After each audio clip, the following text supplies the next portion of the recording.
சற்று முன் வெளியான ஒரு அதிர்ச்சியான தகவல்.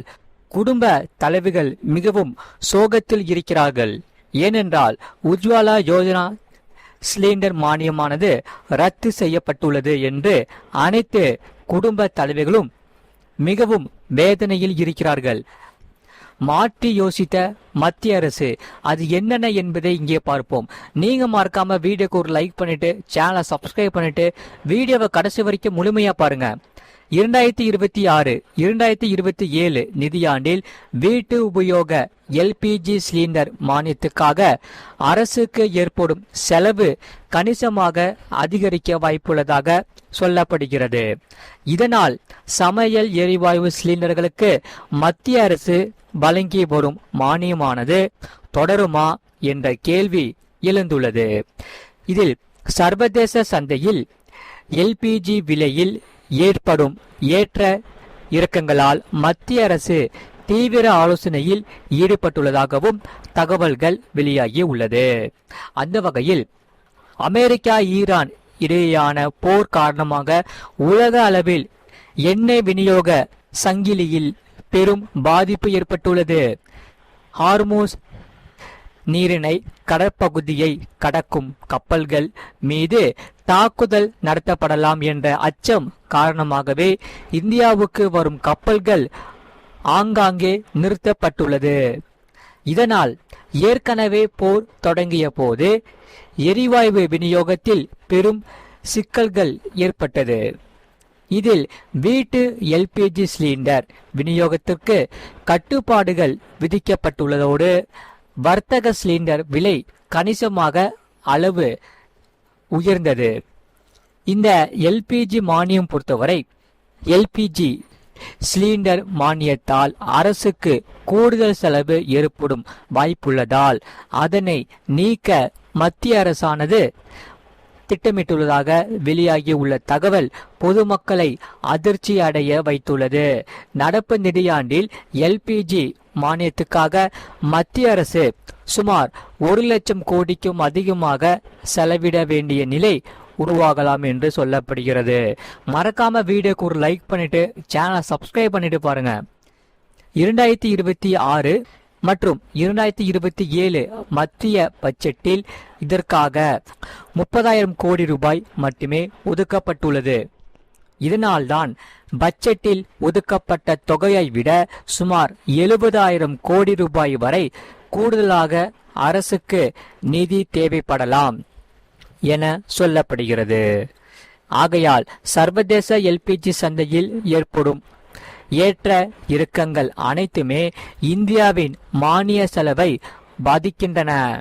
பொதுவாக உலக சந்தையில் எரிவாயு விலையானது அதிகரித்தாலும் உள்நாட்டில் பொதுமக்களுக்கு அதே அளவில் அதாவது விலை உயர்வை மத்திய அரசானது சுமத்துவதில்லை. பணவீக்கத்தின் தாக்கம் ஏழை எளிய மக்களை பாதிக்கக்கூடாது என்பதற்காகவே இதற்காக வீட்டு உபயோக சிலிண்டர் விலையை மத்திய அரசு கட்டுக்குள் வைத்திருக்க நடவடிக்கை எடுத்து வருகிறது. ஆகையால் இதன் காரணமாகவே எண்ணெய் நிறுவனங்கள் சந்திக்கும் இழப்பை ஈடுகட்ட மத்திய அரசு மானியம் வழங்க வேண்டிய சூழல் உருவாகி இருக்கிறது. இதில் இந்தியாவை பொறுத்தவரை Indian oil, Bharat petroleum, Hindustan petroleum போன்ற பொதுத்துறை நிறுவனங்கள் மானிய விலையில் சமையல் எரிவாயு சிலிண்டர்களை வழங்கி வருகின்றன. இந்த நிலையில்தான் எண்ணெய் நிறுவனங்களுக்கு மானியம் வழங்குவதற்கான தொகை பட்ஜெட்டில் ஒதுக்கப்பட்டதை விட அதிகமாக இருந்தால் இந்த நிறுவனங்கள் நிதி சுமையை சந்திக்க வேண்டி இருக்கும் என்பது குறிப்பிடத்தக்கது. நீங்க மறக்காம வீடியோக்கு ஒரு லைக் பண்ணிட்டு பாருங்க. இதற்கு பின்னர் கூடுதல் நிதி ஒதுக்கீடு மூலம் அந்த இழப்பை அரசு ஈடு செய்யும் வாய்ப்பு இருப்பதாக பொருளாதார நிபுணர்கள் தெரிவிக்கின்றன. இந்தியாவில் தற்போது பிரதான் மந்திரி உஜ்வாலா யோஜனா திட்டத்தின் கீழ் ஏழை குடும்பங்களுக்கு மானிய விலையில் எல்பிஜி சிலிண்டர்கள் வழங்கப்பட்டு வருகின்றன. அந்த வகையில் ஆண்டுதோறும் இந்த திட்டத்தின் பொறுத்தவரை பயனாளிகள் எண்ணிக்கையானது மிகவும் அதிகரித்து வருவதால் அரசின் மானிய செலவும் உயர்ந்து வருகிறது. இதனால் அவர்கள் பொதுமக்களுக்கு கூடுதல் சுமையை ஏற்படுத்தாமல் மத்திய அரசு தொடர்ந்து மானியம் வழங்கப்பட்டு வருகிறது. சரி, மானியம் நிறுத்தப்படுமா என்ற கேள்வி அனைத்து பொதுமக்களும் கேட்கிறார்கள். இந்த சூழலில் சமையல் சிலிண்டர்களுக்கான மானியம் நிறுத்தப்படுமா என்ற கேள்வி பொதுமக்களிடையே எழுந்துள்ளது. ஆனால் தற்போது கிடைக்கும் தகவலின் அடிப்படையில் மானியம் முழுமையாக நிறுத்தப்படும் என்ற எந்த அதிகாரப்பூர்வ அறிவிப்பும் இல்லை. இதற்கு முன்பும் கொரோனா காலத்தில் பலரது வங்கி கணக்கில் மானியத் தொகை வராததால் மானியம் ரத்து செய்யப்பட்டு விட்டதாக தகவல்கள் பரவின.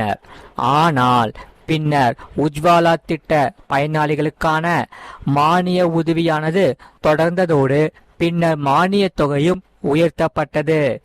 இதனால் இந்த எரிவாயு விலை பொறுத்தவரை மானிய செலவு அதிகரித்தாலும் அதை நேரடியாகவே பொதுமக்கள் தலையில் சுமந்தும் முடிவை மத்திய அரசு எடுக்காது என்றும், அதற்கு பதிலாக கூடுதல் பட்ஜெட் நிதி மறுசீரமைப்பு அல்லது பிற வருவாய் வழிகளை ஆராய்வதன் மூலம் செலவை சமாளிக்க மத்திய அரசு முயற்சித்து வருவதாக சொல்லப்படுகிறார்கள்.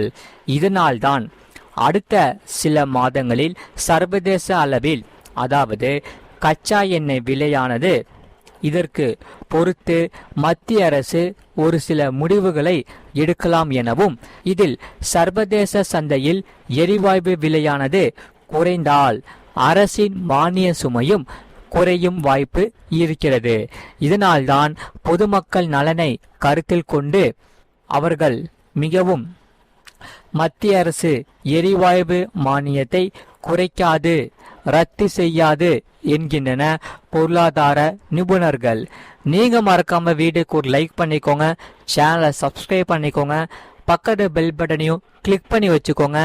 அப்பதான் நம்ம போடுற வீடியோஸ் எல்லாமே உங்களுக்கு ரெகுலராக காமிக்கும். நிறைய பேர் பார்க்குறீங்க, ஆனால் வீடியோவுக்கு ஒரு லைக் பண்ண மாட்டேங்கிறீங்க, சப்ஸ்கிரைப் பண்ண மாட்டேங்கிறீங்க. நீங்கள் மறக்காம வீடியோக்கு ஒரு லைக் பண்ணி சேனலை சப்ஸ்கிரைப் பண்ணி நமக்கு சப்போர்ட் பண்ணாதான் அடுத்தடுத்து புதிய புதிய வீடியோஸ் நம்ம சேனலில் போட்டுக்கிட்டே இருப்போம். அதாவது அரசு சார்ந்த மிக முக்கியமான தகவல்கள் நம்ம சேனலில் ரெகுலராக போட்டுக்கிட்டே இருப்போம். நீங்கள் மறக்காமல் லைக் பண்ணி சேனலை சப்ஸ்கிரைப் பண்ணி வச்சுக்கிட்டிங்கன்னா உங்களுக்கு ரொம்பவே யூஸ்ஃபுல்லாக இருக்கும். ஆகையால் இந்த செய்தியை பற்றி நீங்கள் என்ன சொல்கிறீங்கிறத, உங்கள் கருத்துக்கள் என்னென்னு கமெண்ட் செக்ஷனில் மறக்காமல் கமெண்ட் பண்ணுங்கள். இப்போ உங்களுக்கு சிலிண்டர் வந்து ரெகுலராக நீங்கள் புக் பண்ணிங்கன்னா கரெக்டாக உங்கள் வீட்டுக்கு வந்துடுதா இல்லை டிலே ஆகுதாங்கிறதையும் கமெண்ட் செக்ஷனில் மறக்காமல் கமெண்ட் பண்ணுங்கள். நீங்கள் எந்த ஊர்லேருந்து கமெண்ட் பண்ணுறீங்கிறதையும் கமெண்ட் செக்ஷனில் மறக்காமல் கமெண்ட் பண்ணுங்கள். இவ்வளோ நேரம் முழுமையாக வீடியோ பார்த்ததுக்கு மிக்க நன்றி.